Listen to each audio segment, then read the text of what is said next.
지난 2일, 3일 동안은 참 마음이 아팠던 날들이었습니다.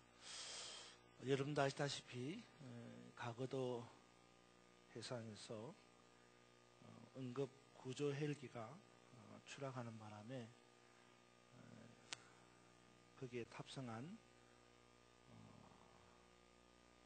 구조대원 가운데 한 명이 사망을 하고 3명이 실종된 그런 사건 때문입니다. 어젯밤에는 그 가거도 주민까지 가세를 해서 실종자 수색 작업을 벌였지만 아직까지 3명의 실종자를 찾지 못하고 있답니다. 세상에 그 어떤 것보다도 귀한 것이 이 생명이기 때문에 이미 한 명이 사망하고 또 무려 3명이나 생사를 알지 못한 채 실종되어서 수색 중에 있다고 하니까 참 마음이 아픕니다. 어서 속히 실종자 전원이 가족의 품으로 돌아올 수 있기를 기도합니다. 이 시간 여러분들도 같은 마음으로 실종자 전원이 속히 가족들의 품으로 돌아올 수 있도록 기도해 주시면 좋겠습니다. 그런데 정작 이들의 사망과 실종이 이렇게 가슴이 아픈 이유는 따로 있습니다. 물론 이들이 안타까운 생명이기 때문에 한 명이 사망하고 3명이나 실종됐다는 것이 참 가슴이 아프고 또 안타까운 그런 일이기도 하지만 정말로 우리의 특별히 저의 가슴이 아픈 이유는 따로 있다는 것입니다. 무슨 말이냐면 이렇게 그 구조를 위해서 떠났던 이 헬기가 또 거기에 탑승했던 이 4명의 구조대원들이요, 사실 지난 세월호 침몰 사건 때에도 제일 먼저 사고 현장에 출동을 해서 구조 활동을 벌였던 아주 모범적이고 또 우수한 최정예 구조대원들이었다는 것입니다. 여러분, 이 구조대원의 목표가 뭡니까? 그것은 자신들의 목숨을 걸고 위험에 처한 다른 사람을 구조하는 것이 목표입니다. 좀 심하게 이야기하면 대원은 죽어도 위험에 처한 사람을 살리는 것, 이것이 목표라는 겁니다. 그런데 이들은 이 세월호 침몰 사고 때도 그랬고 이번에 이 가거도에 있던 환자를 이송하는 때도 그랬듯이 위험에 처한 사람을 위해서 구조대원으로서의 목표를 인식하고 그 목표를 위해서 열심히 일하다가 결국 이런 사고를 당했다는 것입니다. 목표를 위해서 열심으로 일하다가 사고를 당했다는 것, 그것이 가슴을 뭉클하게 하고 마음을 아프게 한다는 거예요. 여러분, 만약에 이들이 어디 놀러 가다가 이런 사고를 당했다 그런다면 이렇게 가슴이 아플 리가 없지 않겠습니까? 그렇습니다. 이들의 사고가 우리들의 가슴을 뭉클하게 하고 마음을 저미게 하는 이유는 자신들에게 주어진 그 목표를 위해서 열심히 일하다가 불의의 사고를 당했기 때문입니다. 다시 한번 목표를 위해서 목숨을 걸고 일하다가 실종당하고 또 순직한 실종자들, 사망자들의 유족들에게 위로를 표하면서 속히 실종자들이 가족의 품으로 돌아올 수 있기를 소망한다. 여러분, 우리 주변에는요, 그 어떤 것들이라도 목표가 없는 것이 없습니다. 다시 말해서 이 세상에 존재한 모든 것들이 다 목표가 있다는 거예요. 그리고 그 목표 때문에 가치가 있는 거예요. 만약에 목표가 없다? 그러면 가치도 없는 거예요. 예를 든다면 돌 하나에도 목표가 있습니다. 그렇기 때문에 그 돌이 그냥 돌이 아니라 가치 있는 돌이 되는 거예요. 만약에 그 돌이 목표가 없으면 그 돌은 가치 없는 돌이고, 그래서 거리에 길바닥에 나뒹구는 그저 돌멩이일 뿐이라는 거예요. 목표가 있어야 합니다. 그래야 가치가 있는 거예요. 특별히 목표가 없는 것이 아니라 목표가 있는데 그 목표가 변질된 것이라면 그건 문제가 더 심각한 거예요. 모든 사람에게는 삶의 목표가 있습니다. 여러분에게도 삶의 목표가 있다는 거예요. 삶의 목표가 있어야 그 사람의 가치를 드러내는 겁니다. 문제는 그 삶의 목표가 변질된다는 거예요. 삶의 목표가 변질되어서 가치도 떨어지게 되고, 삶의 목표가 변질되어서 불행이 시작되는 거예요. 사랑하는 여러분, 여러분에게 삶의 목표가 있습니까? 있다면 그 삶의 목표가 무엇입니까? 그리고 그 삶의 목표가 변질되지는 않았습니까? 간절히 바라기는 우리 모두에게 진정한 삶의 목표가 있기를 바랍니다. 그리고 그 삶의 목표가 변질되지 않고 목표를 향하여서 잘 달려갈 수 있기를 주님의 이름으로 축원합니다. 여러분, 여러분의 목표가 변질되지 않도록 하십시오. 목표가 변질되면 다시 말하지만 불행이 시작되는 거예요. 안타깝게도 그 예를, 목표가 변질됨으로 말미암아 불행이 시작된다라고 하는 그 예를 오늘 본문에서 찾아볼 수가 있다는 거예요. 오늘 본문의 내용이 뭡니까? 누구에 대한 이야기죠? 솔로몬에 대한 이야기입니다. 솔로몬의 불행을 다룬 이야기입니다. 사실 솔로몬 그러면요, 이스라엘의 모든 역대 왕들을 통틀어서 가장 축복받은 왕이다, 그렇게 말해도 과언이 아닙니다. 솔로몬의 지혜는 주변의 모든 나라들로부터 칭송을 받았습니다.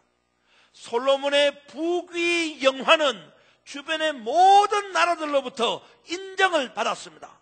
솔로몬의 명성이 얼마나 높았으면 스바라고 하는 나라의 여왕이 와서 친히 금과 보석을 짊어지고 와서 솔로몬에게 경배했다는 겁니다. 이처럼 솔로몬은 이스라엘의 모든 역대 왕들 중에서 가장 큰 축복을 받은 왕입니다. 그러면 어떻게 그렇게 될 수 있었을까요? 이스라엘 모든 왕들 가운데서 가장 큰 축복을 받은 왕이 솔로몬이라고 한다면 솔로몬은 어떻게 했길래 그렇게 큰 축복을 받을 수 있게 되었느냐라는 말입니다. 솔로몬의 축복이 어디에서 왔느냐? 그것은 바로 목표의식 때문입니다. 목표가 있었기 때문이에요. 솔로몬은 아버지 다윗 왕으로부터 절대 유언을 받았습니다. 그 절대 유언이란 다름이 아니라 바로 하나님을 위하여 사는 삶이어야 한다.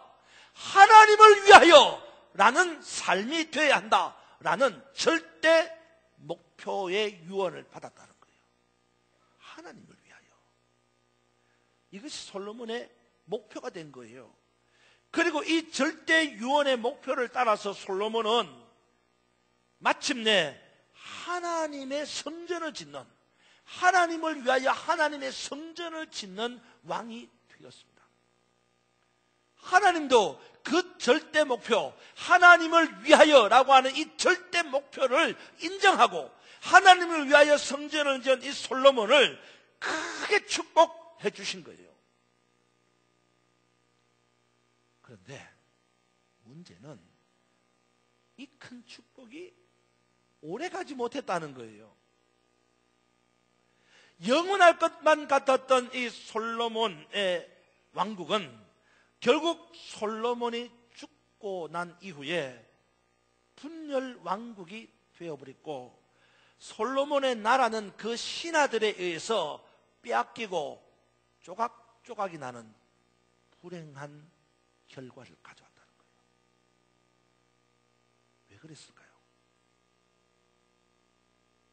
솔로몬의 그 축복이 목표의식에서 왔다면 솔로몬의 불행은 어디에서 왔을까요? 그 이유 또한 놀랍게도 목표의식 때문입니다.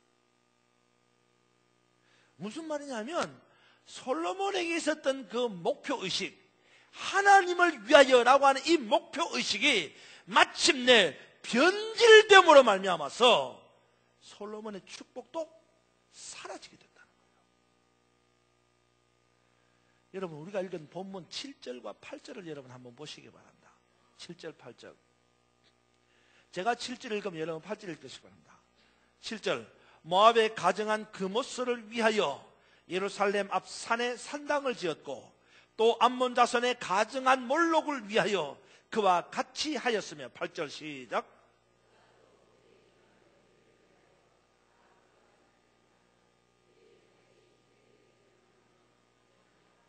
아멘. 그렇습니다. 여기 여러분 7절과 8절을 보니까 솔로몬이 하나님을 위하여 라고 외쳤던 이 솔로몬의 절대 목표가 변질되었습니다. 어떻게 변질되었어요? 하나님을 위하여 라는 것이 누구를 위하여? 그모스를 위하여. 또 누구를 위하여? 몰록을 위하여. 심지어는 누구를 위하여? 이방 여인들을 위하여 라고 하는 이 목표가 변질된 모습을 보여주고 있는 겁니다. 이렇게 목표가 변질되고 나니까 하나님께로부터 받은 축복도 사라지게 된 겁니다. 여러분 11절 한번 보시기 바랍니다. 11절 같이 한번 11절 읽겠습니다. 시작. 여호와께서 솔로몬에게 말씀하시되 네게 이러한 일이 있었고 또 네가 내 언약과 내가 네게 명령한 법도를 지키지 아니하였으니 내가 반드시 이 나라를 네게서 빼앗아 내 신하에게 주리라. 아멘. 그렇습니다. 하나님을 위하여라고 하는 이 목표가 그모스를 위하여, 몰록을 위하여, 심지어는 이방 여인들을 위하여라고 하는 목표로 변질되어 버리니까 결과가 어떻게 됐어요? 하나님께서 솔로몬에게서의 그 나라를 빼앗아가지고 그 나라를 신하들에게 주어버리는 솔로몬의 불행이 시작된 거예요. 사랑하는 여러분, 목표가 분명해야 됩니다. 목표의식이 분명해야 됩니다. 나아가서 그 분명한 목표의식이 변하지 말아야 됩니다. 목표가 없고 목표가 변하면 축복도 없습니다. 간절히 바라기는 여러분에게 목표가 있고 그 목표가 하나님을 위한 것이 되고 나아가서 그 하나님을 위한 목표가 변하지 않으므로 우리 모두가 솔로몬이 받은 그 축복을 동일하게 받는 역사가 있기를 축원합니다. 그렇다면 이런 질문이 생깁니다. 솔로몬이 왜 하나님을 위하여라고 하는 목표를 변질시키게 된 걸까? 솔로몬의 목표가 변하게 된 이유가 뭘까라는 질문이 생깁니다. 솔로몬은 하나님을 위하여라고 하는 분명한 목표를 가지고 있었는데 그 하나님을 위하여라고 하는 목표가 변질되어서 그모스를 위하여, 몰록을 위하여, 이방 여인들을 위하여라고 하는 이런 변질된 목표를 가지게 된 이유가 뭐냐는 거예요. 몇 가지 이유가 있습니다. 그것은 첫째로 하나님의 눈앞에서 악을 행하고 여호와를 온전히 따르지 않았기 때문이에요. 한번 따라서 봐. 하나님 눈앞에서. 여러분, 이게 우리가 보통요 이렇게 성경에 있었어요. 하나님 앞에서 이렇게 말했는데 여기는요 하나님의 눈앞에서 있어요. 하나님의 눈앞이라는 건요 그만큼 하나님 직전에서 이런 말이에요. 그러니까 솔로몬이 악을 행했는데 그냥 저 멀리서 하나님이 보실까 말까 하는 그 자리, 이게 아니라 하나님 눈앞에서 악을 행했다는 거예요. 한번 따라서 하나님 눈앞에서 악을 행하고 하나님을 온전히 따르지 않았다. 그래서 목표가 변한 거예요. 여러분 성경을 보십시오. 6절을 한번 보시기 바랍니다. 6절에 이렇게 기록합니다. 솔로몬이 여호와의 눈앞에서 악을 행하여 그의 아버지 다윗이 여호와를 따른 같이 따르지 않았다. 그렇습니다. 솔로몬이 목표가 변질된 이유가 뭡니까? 여호와의 눈앞에서 악을 행하였고 여호와를 온전히 따르지 않았기 때문이라고 기록합니다. 또 나아가서 솔로몬의 목표가 변질하게 된 이유가 뭡니까? 마음을 돌이켜서 여호와를 떠났기 때문입니다. 한번 따라서 마음을 돌이켜서 여호와를 떠났다. 이것이 솔로몬의 목표가 변질된 이유라는 것입니다. 여러분 9절을 보시기 바랍니다. 9절에 보면 이렇게 말합니다. 솔로몬이 마음을 돌려 이스라엘의 하나님 여호와를 떠남으로 여호와께서 그에게 진노하시니라. 여호와께서 일찍이 2번이나 그에게 나타나시고. 그렇습니다. 솔로몬이 하나님을 위하여라고 하는 이 목표가 변질되어서 그모스를 위하여, 몰록을 위하여, 이방 여인을 위하여라고 하는 이런 변질된 목표를 가지게 된 이유가 뭐냐? 오늘 성경에 보니까 마음이 하나님에게 떠나서 목표가 변질되게 된 거예요. 뿐만 아니라 솔로몬의 이 목표가 변질된 이유가 뭡니까? 여호와의 명령을 지키지 않았어. 그랬다. 한번 따라서 여호와의 명령을 지키지 않았어. 이건 참 중요합니다, 여러분. 여호와의 명령을 지키지 않아서 솔로몬의 목표가 변질되었다는 것입니다. 여러분 10절과 11절을 보시기 바랍니다. 10절과 11절을 보십시오. 이렇게 말합니다. 이 일에 대하여 명령하사 다른 신을 따르지 말라 하였으나 누가? 하나님이. 그가 여호와의 명령을 지키지 않았으므로 여호와께서 솔로몬에게 말씀하시되 네게 이러한 일이 있었고 또 내가 내 언약과 내가 네게 명령한 법도를 지키지 아니하였으니 네가 반드시 이 나라를 내게서 빼앗아 내 신하에게 주리라. 그렇습니다. 솔로몬이 변질된 목표를 가지게 된 이유가 뭡니까? 하나님이 2번씩이나 솔로몬에게 나타나서 강력하게 명령하고 하나님이 강력하게 말씀하셨음에도 불구하고 솔로몬은 그 명령을 지키지 않았습니다. 그 규례와 율례와 법도를 따라가지 않았습니다. 그래서 목표가 바뀌게 된 거예요. 이처럼 솔로몬이 목표가 변질된 이유가 뭡니까? 악을 행해서 여호와를 온전히 따르지 않았습니다. 뿐만 아니라 마음을 돌이켜서 하나님에게서 떠났습니다. 그리고 나아가 여호와의 명령과 율례와 법도를 지키지 않아서 그랬다는 겁니다. 다시 말해서 솔로몬의 마음이 하나님에게서 떠나고 악을 행하고 그리고 여호와의 명령과 법도를 지키지 않아서 결국은 목표가 바뀌게 된 거예요. 여러분 이게 참 중요합니다. 목표가 바뀌어서 명령을 지키지 않는 겁니다. 명령을 지키지 않았다는 게 아닙니다. 명령을 지키지 않아서 목표가 바뀌었다는 거예요.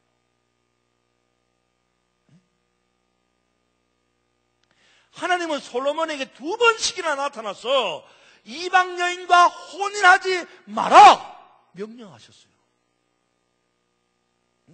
하나님 2번씩이나 솔로몬에 나타나서 이방 사람들과는 상대하지 마라, 통혼하지 마라 말씀하셨단 말입니다.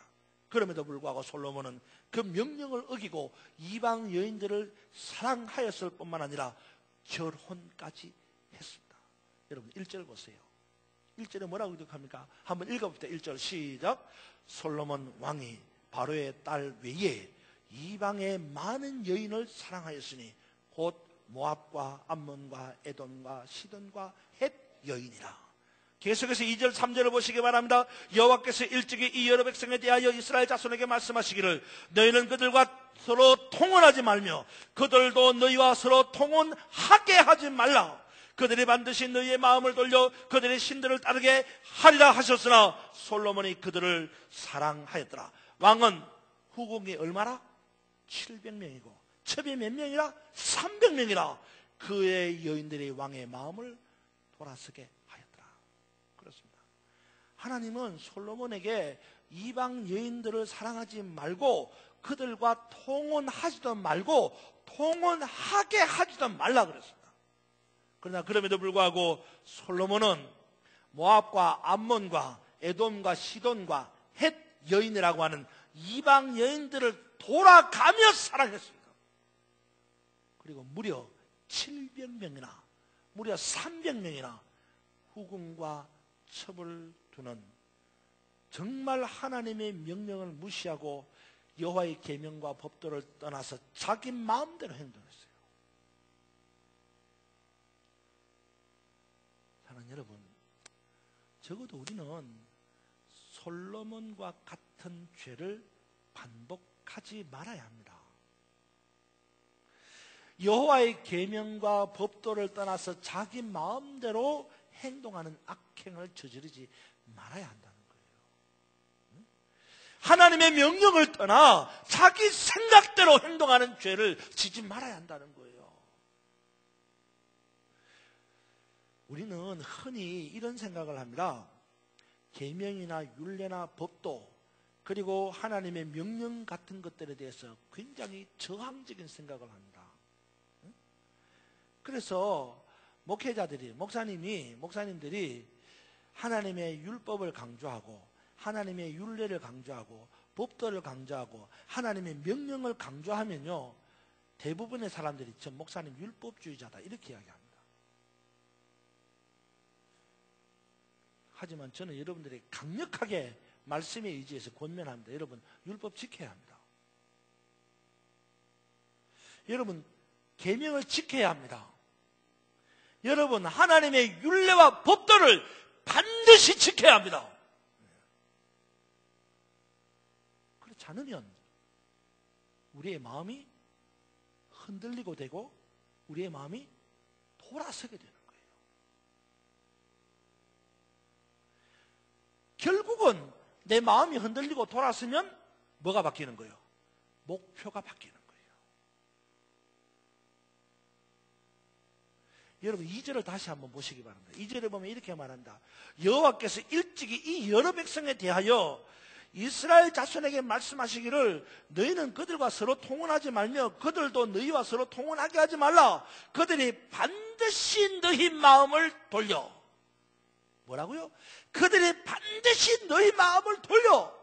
그들이 반드시 너희 마음을 돌려 그들의 신들을 따르게 하리라 하셨으나 솔로몬이 명령을 어기고 규례를 어기고 법도를 어기고 이방 여인을 사랑하였더라 이 말이에요.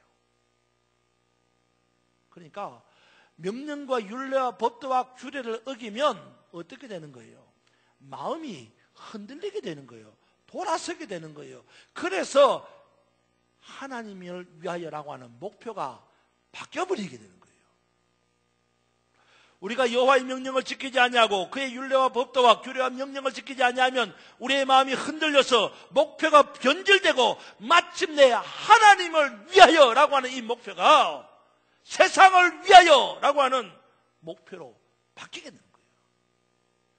그렇기 때문에 우리는 율법을 지켜야 합니다. 그렇기 때문에 계명을 지켜야 합니다. 그렇기 때문에 율례와 법도를 따라가야 한다는 거예요. 사랑하는 여러분, 이 한 주간 어떻게 사시겠습니까? 하나님을 위하여라고 하는 우리들의 목표가 변질되지 말아야 합니다. 그러기 위해서는 하나님께서 우리에게 주신 이 율례와 법도와 규례와 계명을 잘 지켜야 합니다. 예수님께서 이렇게 말씀하셨습니다. 내가 온 것은 율법을 폐하러 온 것이 아니다고 말씀하셨어요. 만약에 주님이 내가 온 것은 그 율법을 폐하러 왔다 말씀하셨다면 우리는 율법을 무시해도 됩니다. 지키지 않아도 돼요.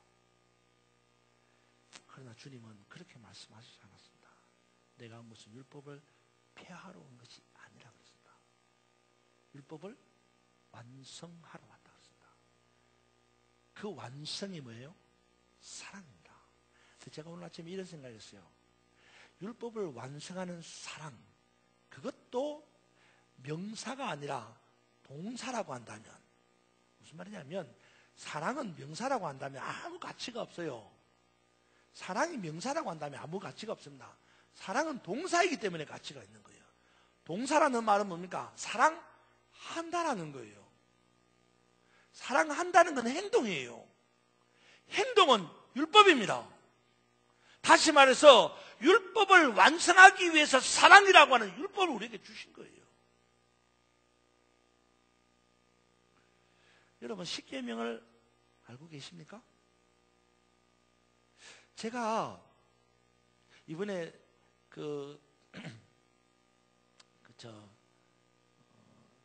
안식년을 보내면서 여러 교회들을 다니고 다니면서 교회 주보들을 이렇게 보고 그랬는데 한 교회가 예배 순서 가운데 10계명을 낭송하는 순서가 있었어요. 제가 충격을 받았어요. 그걸 한 주만 하는 게 아니라 매주 하는 거예요. 매주 10계명을 낭송하는 거예요. 마치 우리가 사도신경을 낭송하듯이, 외우듯이. 사랑하는 여러분, 이 한 주간 주님의 명령, 주님의 계명, 주님의 율례와 법도를 잘 지킴으로 말미암아 하나님을 위하여라고 하는 이 목표를 변질시키지 않고 이 목표를 바꾸지 않냐고 율례와 계명과 법도를 율법을 잘 지켜 행함으로 말미암아 이 목표를 더욱더 강화시키고 이 목표를 더 온전히 이루어감으로 솔로몬의 받은 그 놀라운 은혜와 축복이 우리 모두의 것이 되기를 주님의 이름으로 축원합니다.